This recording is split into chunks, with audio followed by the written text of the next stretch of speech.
O que podemos esperar dos próximos meses? Quando tudo isso vai terminar? São perguntas que podem gerar ansiedade para alguns e até depressão para outros.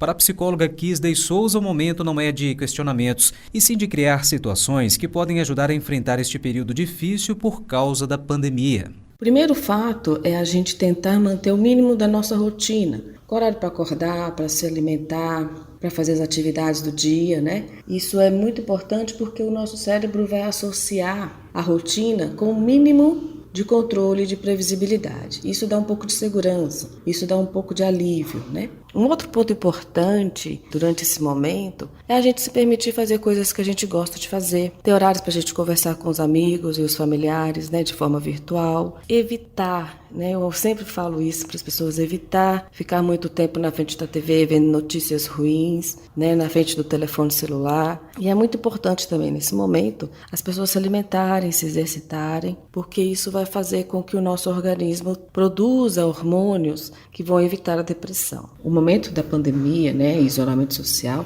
ele é um momento que leva as pessoas a um desajuste das nossas emoções. Por isso que tem aumentado o número de depressão e de ansiedade nessa época, né? Pois essa própria situação, ela nos coloca diante de um momento de muita imprevisibilidade, de falta de controle, medos e incertezas, né? E as pessoas com tendência a quadros depressivos, os cuidados devem ser redobrados nesta época. Elas podem apresentar uma piora no momento atual. Elas estão mais vulneráveis a isso, então elas podem piorar um pouco. Que são pessoas mais pessimistas, pessoas que são muito rígidas, pessoas que têm dificuldade de pensarem de forma diferente, se adaptarem a novos cenários, né? E principalmente idosos e mulheres, eles estão entre o grupo de risco, né, com maior tendência a desenvolver transtorno de depressão ou de ansiedade. Em Ipatinga, no consultório da Regiane Sampaio, a procura por ajuda aumentou neste período de pandemia.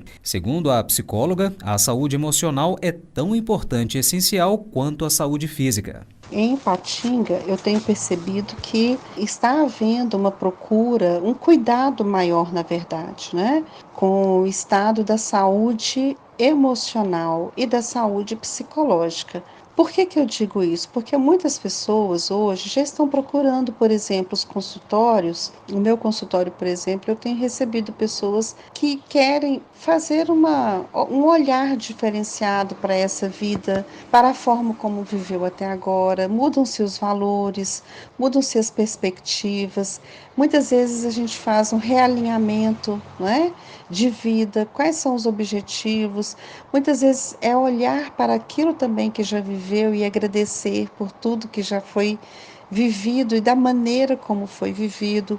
A nossa imunidade, ela fica mais em alta quando você começa a ter um realinhamento em todos os seus campos, né? Na saúde física, na saúde emocional, na saúde psicológica, na saúde social. Porque às vezes a gente se restringe somente à saúde física. Nós que somos seres humanos, a gente é um complexo. Então precisamos olhar para todos os pontos para que a gente esteja equilibrado. Então aqui em Ipatinga tem aumentado sim o caso, mas muitas vezes não só na correção, mas também na prevenção da qualidade de vida. E, Regiane, quem são as pessoas mais propensas a desenvolver quadros de depressão e ansiedade nesta época do ano? A depressão e a ansiedade, nesse momento de pandemia, estão mais acentuados em pessoas que não têm um vínculo empregatício, que não têm uma garantia de trabalho, pessoas que pagam aluguel, que têm os seus compromissos a honrar, muitas vezes aluguel, um condomínio, né? A escola de um filho, então, e que não tinham uma reserva financeira para isso. Repórter Marcos Lessa.